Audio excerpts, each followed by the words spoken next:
I'm going to just try and put a background to the project that I worked on in BO50 with my group. And the object that we've been trying to create over the last 6 months manifests itself as a shipping container that adapts to provide a possibility or different types of possibilities within public space. And the project really for us was about connecting community with underutilised space within a very specific physical condition. And it was a condition that, for me, finding a relationship with social housing in Slovenia, coming from Glasgow, where predominantly my work as an architect is within post-war social housing projects, that there was trans-European problems that maybe weren't being dealt with in a kind of pan-European way. When we kind of deal with these communities, we seem to deal with them with a real immediacy and kind of forget actually that a lot of the concerns that are manifest through the kind of physical nature of the space are actually concerns that exist all over the world. And we were seeking a redefinition and a reactivation of this common space that exists within these types of neighbourhoods. And we were in a group that was called Affordable Living, and the immediate response to that title was to think of that in terms of cheap housing. And so the first thing that we wanted to try and generate an interest in was picking apart those ideas and thinking about what affordable was, not in terms of a monetary sense,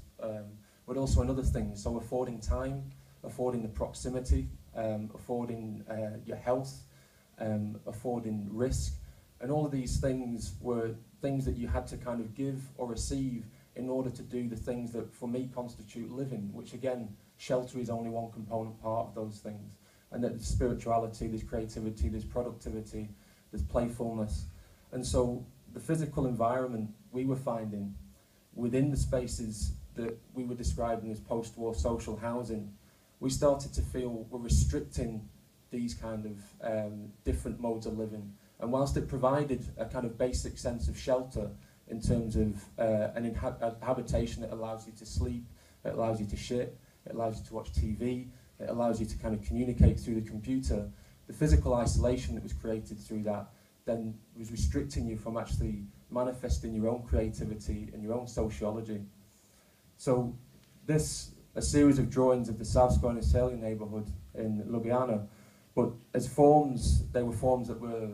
common to me that I found also in the work I do in Glasgow, with the tall block, the horizontal block, and then characterised by green space and parking space in between. And that this green space was no longer really being used for anything productive. It was a space that was very much transitional and which no one really felt like they had ownership of.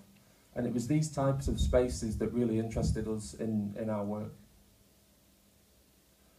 So we were also seeking places where activity did happen, as well as where activity didn't happen, and looking at groups that we could potentially work with in this neighbourhood, visiting certain places, meeting people, and engaging in different events. To back that up, then we started looking at certain references of the type of structure and the type of thing that might be something that was replicable, something that was low risk, and something that would start to not only activate space, but also be something that could be adapted and adopted by the community that we worked with. And we also made references to our own work,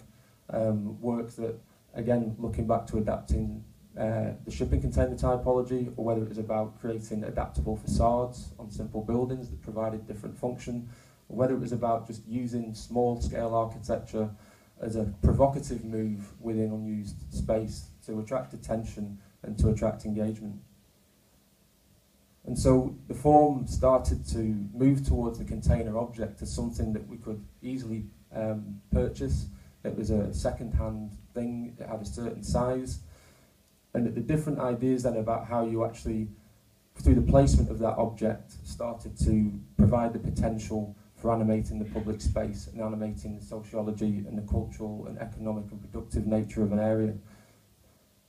And we also looked at the idea that maybe someone could inhabit and start to live in this container as well, so that the dual function of actually living in a community and providing for that community started to become interrelated. And that also the public space could be managed by someone who inhabited it in a very, very small dwelling, where it gave responsibility for space that at the moment had no ownership at all.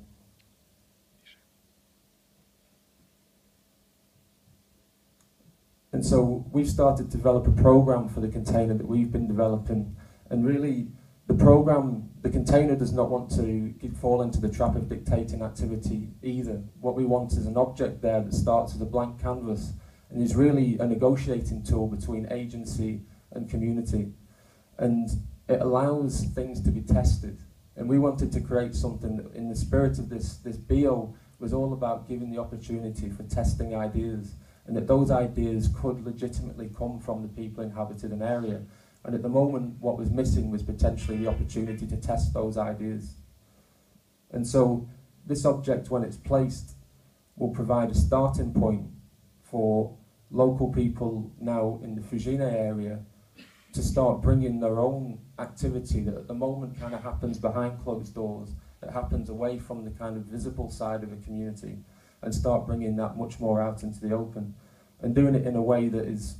much lower risk than if you start investing a lot of money in serious infrastructure in the neighbourhood. So we're trying to retreat away from the idea that the regeneration of a neighbourhood requires large-scale investment in a community centre or a public building, and we're trying to reduce that, the scale of that, to a size where a much wider variety of activity can occur, and that activity can be transitionary. And the final kind of element of the work was not only to design the object, to have designed our own process of collaboration, but also to start designing the manner in which the agent, whether it's an architect, whether it's a city, or whether it's a school, starts to actually start that conversation with the community. And so you start to give those people the opportunity to ask who it is they feel has the potential to be worked with, what activity they might want to test within the object, and then start exploring themselves, their own neighbourhood, where these things would happen. And then over a period of time, those activities can be tested, and as one activity proves maybe more popular, more useful, or more purposeful, then that can start to take on more adaptations, and over a period of time can actually become a permanent fixture of the community, and perhaps even be expanded in several ways, so that you start to create streets, so you start to interfere in different spaces within that area. Or if nothing really works, then the object can be picked up, taken away, and the process can start again elsewhere.